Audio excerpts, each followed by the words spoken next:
welcome back to another Centennial Tidbit.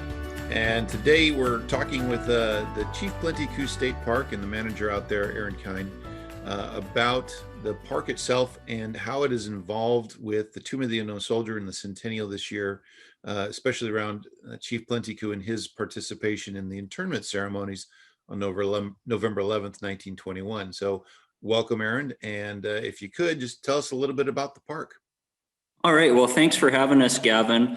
I'm the park manager out here at Chief Plenty Coups State Park, and we're located in Pryor, Montana, which is on the Crow or Absalica people Indian reservation. And this park was actually set aside by the chief where upon his death, the acreage would actually be held as a park for people of different cultures to come together and learn from each other. This park is actually very special because it is a state park within the reservation. So we have the reservation government and also the state government here on this 195 acres. What we have here at the park is a 3/4 walking trail. We have a visitor center and we have the chief's house and store. It was the first second-story house built on the reservation. And the chief for the reservation days when he lived here actually farmed the land, met people, communicated back with Washington, D.C. on different things that concern the Crow tribe. When this park came together, the chief wanted this as a place where different people of other cultures could come and learn from each other, where agricultural practices could be taught and used to sort of help out the park. And also a place for wildlife to be. He was very impressed with going back east and seeing the tomb and at the dedication, and he sort of thought that this would eventually become a memorial park for the Crow people, much like Arlington. And he also is buried here with two of his wives and his adopted daughter on the park grounds. Outstanding. So when did the chief occupy the land, and how did it become the state park? Did he have to, because isn't it on federal land? That's interesting because at that time we really weren't dealing with state parks and what it takes to make a park. The oldest state park in Montana was commissioned in 1935, which was Lewis and Clark Caverns.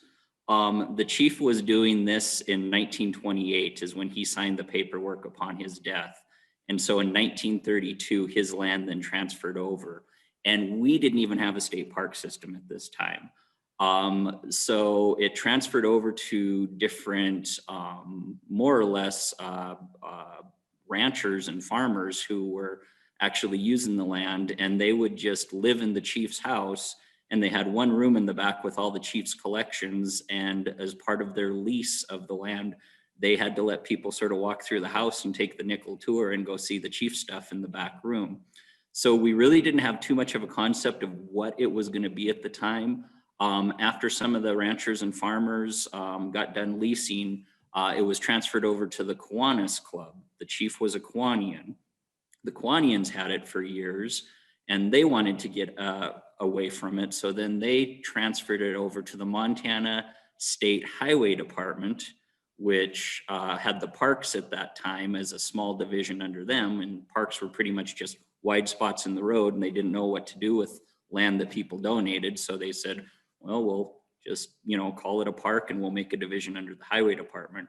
And then parks sort of spun off of that and then joined Fish Wildlife, Montana Fish and Wildlife, and then became Fish, Wildlife and Parks. So back in around 72 is when the visitor center was built, and we really started thinking about the parks. But yeah, it's been kicking around as a place for people to be. We just hadn't really had the concept up to that point. And it sort of goes to show how far of a thinker the chief was, because he's doing this in 1928, and Montana doesn't have a state park until 1935. Wow, quite the visionary. Now, obviously, you're there on reservation land, and you're working with the reservation and the tribal leaders on the management of this. And I'm assuming that you have a great working relationship and do a lot of activities there at the state park. Can you Yep. tell us a little bit about that? Well, we have a few activities throughout the years, and even just helping out with the Crow government. A few years back, we hosted the Israeli ambassador who was coming over to uh, just sort of have a meeting with the Crow people. And so we set up teepees with everybody from Crow Agency, and they did a naming ceremony for him and got him some gifts. And we have all these pictures, and was a really interesting day. And they had Mossad agents out here. So it was pretty interesting on that. So pretty tough looking guys, to tell you the truth. So we've done things where the tribe is needed to either highlight the park or have a place where they can have large scale events. We do Native American Heritage Day, which is in September. And at Native American Heritage Day, the local schools invite schools on and off reservation to come down. They do a parade through the park, end up going over to Pryor, parading back. They do a sort of a mini powwow, a little bit of a owl dance, friends dance, and then feed everybody for free, and then finish the day by having a long distance track tournament through here. They do, cross country running throughout the park. So, and then probably our biggest event would be Day of Honor, which is going on its 26th year now. The chief, what he would do at the end of the growing season, more or less in fall, is he would slaughter a couple of his cattle and call everybody in the community over and put on a free feast. Sort of give them some information on what's going on the reservation. Also sort of, say like, if your crops needed to be cut, this is the time to do it. This is how we get, people to come out here and sell for our hay, if anybody needed hay. So it was a large community event. And then that was resurrected by the Friends group, like I said, about 26 years ago. So we're sort of carrying on his tradition with that. But probably one of my favorite events that we do is with our Friends group, which is Friends of Chief Plenty Coup. We do it's anywhere between 6 to 7 week language immersion camp here, where we actually, they get native speakers, Crow speakers, and teach the kids the Crow language. So they really push in trying to get Crow language with the younger generation now. There was sort of a gap. People who are about 50 years old, they still grew up and spoke Crow, but there was a gap in between there with the language. And I believe that every school on the reservation has a native speaker and a native language class. So we come down and we play traditional games with them, set up teepees. The kids have a fun time, a lot of arts and crafts. And then at the end, they take them over and go out on a boat on Oka Bay behind Yellowtail Dam, let the kids go fishing. So it's a really fun day, and you get to know all the kids. And I think that's the best part. So. Very cool. When you're talking about all of these things that he envisioned many, many years ago, and that you guys are still implementing today and carrying on that tradition, it underscores how visionary he really was, and the impact that he had not only on the Crow Nation, but as well as the United States, because he started out as a young man, obviously within the tribe, and earned his name, Chief Plenty Coup, in battle. And if I remember reading correctly, he was the last traditional tribal chief. Is that correct? Yep. After the chief died in 32, the tribe actually went to a different form of government. Up until that point, they were still sort of based on the chief system, but they moved into more of an elected chairman system. And so when the chief finally passed in 32, they just, started doing chairmans and elections and going from there. And his name, many achievements, it's actually from the Crow language, it translates out closer to many achievements but the sort of anglicized version is Plenty Coup. Yeah, and I mean, he had quite a few achievements, and just leaving the park as a legacy is, I think, one of his big ones. Definitely. And the little that I know about Chief Plenty Coup is obviously that he was quite the warrior, and then moved into the more political realm and was really Mhm. trying to bridge gaps and find the best way for the two nations to work together to integrate. Um, and that kind of led to him being selected or asked to represent all of the native tribes during the internment ceremonies on November 11th, 1921 in Arlington. Um, what can you tell us about some of the history there? There is a little bit I know, just more or less going over on trips to Washington, D.C., but from what I understand, there was about 250 different tribal leaders who were asked to come to that ceremony, and the chief was more or less elected by them to come up and give a speech, sort of representing the Native people on that day. And he gave his full speech in Crow and then left his headdress and his coup sticks there as part of that.